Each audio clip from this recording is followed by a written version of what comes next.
15 MCQs maths, science અને social science અને મેથ્સમાં પણ ગણતરી સાથે હું તમને શીખવાડીશ. તમે રીલ એક જોઈ કે નહીં જોઈ? ના જોઈ તો તમે રીલ 1 જોઈ લેજો. એમાં બે સબ્જેક્ટ્સ આમાં કવર કરેલા છે. આપણને બાળ શિક્ષણ અને ભાષા ગુજરાતી વિશે કવર અપ કરેલું છે. બરાબર, ચલો ગણિતના વિશે પ્રશ્ન ચાલુ કરીએ. ગણિતનો પહેલો પ્રશ્ન એવું છે, x જેમ y એ 3:5 હોય પ્લસ x પ્લસ y 64 હોય તો x ઇઝ ઇક્વલ ટુ કેટલું આવશે? તો શું સાચો જવાબ આવશે? તો કે x પ્લસ 3:5 આપણને કીધું છે. બરાબર, એટલે 3 + 5 કરીશું તો સરવાળો શું થશે? તો કે 8. હવે 8ના ભાગ્યા શું અહીંયા પૂછ્યું છે? y 64. તો 64 ભાગ્યા 8 કરીશું તો શું જવાબ આવશે? 8 આવશે. તો એક ભાગ એટલે 8 થયું. બરાબર, હવે x પૂછ્યું છે તો x ગુણ્યા શું કરવાનું? આપણે 8 કરવાનું. હવે xની કિંમત અહીંયા શું છે? 3. એટલે 8 × 3 કરશું તો જવાબ શું આવશે? 24. બરાબર, આગળ વાત કરીએ પ્રશ્ન નંબર 2. એક ત્રિકોણના બે કોણ છે 50 ડિગ્રી અને 60 ડિગ્રી. ત્રીજો કોણ કેટલો આવશે? તો કે 3 ખૂણા આંતરિક સરવાળો શું છે? તો કે 180 ડિગ્રી.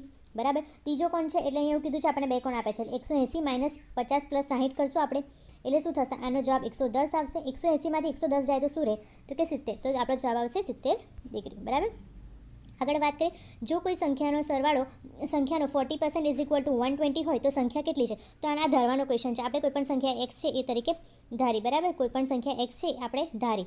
હવે આગળ વાત કરીએ તો 40% ઓફ x, xના 40% કેટલા થાય? તો કે 40% એટલે 40ના ભાગ્યા 100 ગુણ્યા x કરીશું આપણે ઇઝ ઇક્વલ ટુ 120. બરાબર, તો x ઇઝ ઇક્વલ ટુ શું થશે? x ઇઝ ઇક્વલ ટુ તો કે 100 ગુણ્યા 100 ભાગ્યા 40. 100 ગુણ્યા 100 કેટલા થાય? 1000 ભાગ્યા કેટલા થાય આપણે? 40. તો 40નું એ કરીશું. બરાબર, 100 ગુણ્યા 100 ભાગ્યા આપણો જવાબ આવશે 40. બરાબર, તો આમ એક મીંડું અહીંયા જશે. બરાબર, એવી રીતે શું આવશે? xનો જવાબ 300 આવશે, કારણ કે 120 છે સામેની સાઈડ. 120 ગુણ્યા 100, સોરી મિસ્ટેક હતી, 120 ગુણ્યા 100 ભાગ્યા 40. તો જવાબ આવશે 300. આગળ વાત કરીએ, એક ચોરસનું ક્ષેત્રફળ, આ રાશિકની ભૂમિ, પ્રશ્ન નંબર 4 રહી ગયો છે. સરેરાશ ગણતરી મુજબ કયા વિષયમાં આવે છે? શું આવશે એનો સાચો જવાબ? સરેરાશ ગણતરી તો કે આંકડા શાસ્ત્રમાં આવે છે. પ્રશ્ન નંબર 5 વિશે વાત કરીએ. એક ચોરસનું ક્ષેત્રફળ 256 સેન્ટીમીટર સ્ક્વેર હોય તો તેની બાજુઓ કેટલી થશે? શું આવશે સાચો જવાબમાં? આ પણ ગણતરી કરવાવાળો જ પ્રશ્ન છે.